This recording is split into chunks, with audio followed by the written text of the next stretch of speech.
Assalamualaikum warahmatullahi wabarakatuh. Perkenalkan, nama saya Siti Haja dari kelas C sore semester 5 dari program studi Pendidikan Bahasa dan Sastra Indonesia, Fakultas Keguruan dan Ilmu Pendidikan Universitas Mataram. Di sini saya melakukan video untuk menceritakan sebuah novel yang telah saya baca guna memenuhi tugas dari mata kuliah Sosiologi Sastra. Mungkin langsung saja ya, saya menceritakan novel dari Kembara Rindu yang ditulis oleh penulis nomor 1 di Indonesia, yaitu Habibur Rahman El-Siraji. Tentu karya-karya beliau ini banyak diketahui dan banyak mendapat penghargaan baik dari nasional maupun internasional. Kembara Rindu ini sangat menarik, baik dari sampulnya maupun isi yang terdapat dalam cerita Kembara Rindu ini. Mungkin langsung saja saya akan menceritakannya. Pada bab awal kita diperlihatkan bagaimana Nur Syifa atau Syifa, seorang anak remaja yang bekerja keras untuk memenuhi kebutuhan keluarganya. Ia menjadi tulang punggung keluarganya dan ia seorang yatim piatu. Ia mempunyai seorang adik cowok namanya Lukman. Bab pertama, Syifa pergi menjual pisang goreng di sebuah masjid raya besar, dan di sana ia menjual pisang goreng, sebagiannya laku dan sebagiannya tidak. Dan pada saat sholat asar dia mendapatkan sebuah dompet. Dompet itu berisi banyak sekali uang, namun karena Syifa anaknya baik dan jujur, dia menyerahkan dompet itu kepada marbot masjid untuk diserahkan kepada orangnya.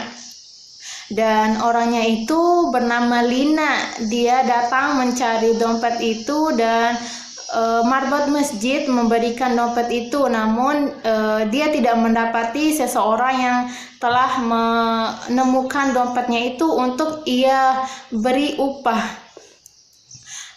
Lanjut pada bab berikutnya diperlihatkan bagaimana Ridho tinggal di pesantren tempat ia mengembang ilmu di Cirebon, lebih tepatnya di Pondok Pesantren Kiai Nawir. Di sana banyak sekali pengalaman yang Ridho atau pemeran utama dari Kembara Rindu sendiri berjuang. Dia di sana menuntut ilmu hingga telah menjadi seorang kadhim atau asisten dari Kiai Nawir sendiri. Kita diperlihatkan bagaimana kitab-kitab yang dipelajari oleh santri-santri di sana.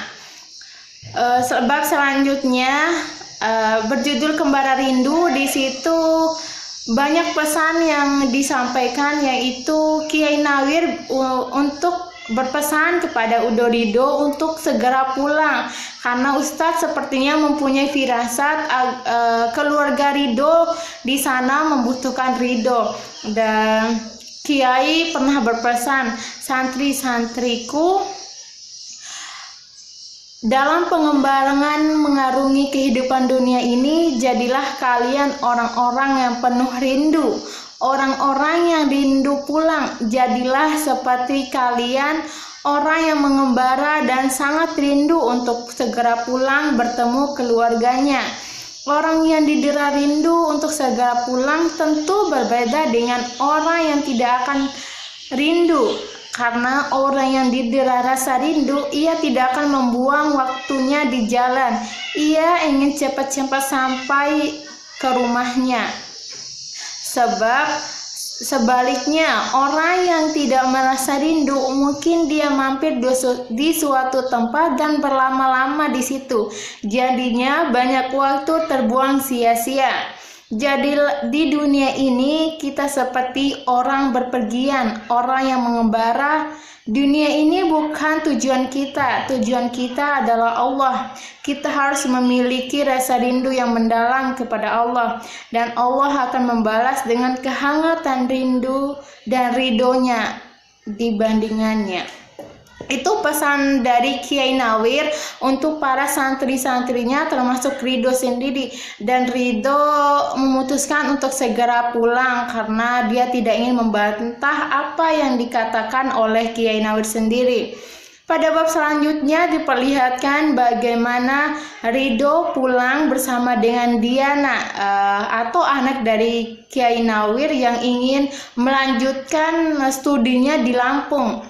Banyak kali-kali di situ Ridho diganggu oleh preman-preman yang ingin berkenalan dengan Diana, namun Ridho akan menjaga anak dari kiainya tersebut.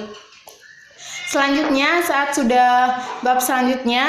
Ridho sudah sampai pada rumahnya, ia sangat sedih karena ia mengetahui bahwa Siva, adik sepupunya yang sampai saat ini bertanggung jawab untuk memenuhi kebutuhan dari kakek neneknya Ridho, dan perjuangan Ridho dan Siva untuk memenuhi kebutuhannya sangat luar biasa dan bertanggung jawab sekali, dan banyak lika-liku yang menghalangi perjuangan mereka. Dan pada bab selanjutnya kita diperlihatkan bagaimana sebenarnya bahwa Lina itu sendiri merupakan kakak sepupu dari Siva karena mereka beda ayah. Jadi banyak kejadian yang terungkap pada bab terakhir yang kita baca. Dan pada bab terakhir banyak yang mempertanyakan siapa yang menjadi pasangan dari Ridho.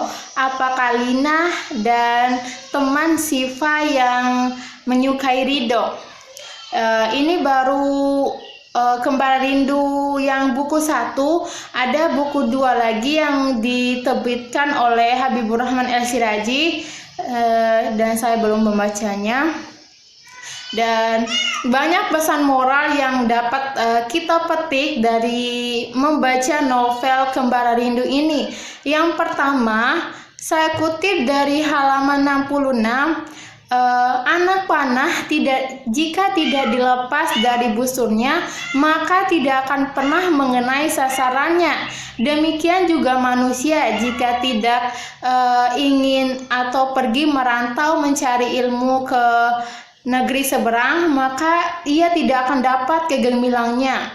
Ini menjadi bahan motivasi untuk saya sendiri bahwa kita sejauh apapun kita pergi menuntut ilmu, maka kita pasti akan mendapatkan kegemilangannya atau hasil yang terbaik, karena kita sejatinya sebagai seorang muslim dan muslimah diwajibkan untuk menuntut ilmu.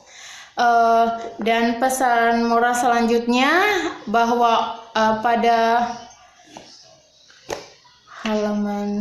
saya lupa halamannya, tapi dia berpesan bahwa kita harus menjadi seseorang yang jujur, karena kejujuran akan menghantarkan kita pada kebaikan. Mungkin itu saja yang dapat saya ceritakan pada kesempatan kali ini. Lebih dan kurangnya saya mohon maaf. Wabillahi taufiq wal hidayat. Wassalamualaikum warahmatullahi wabarakatuh.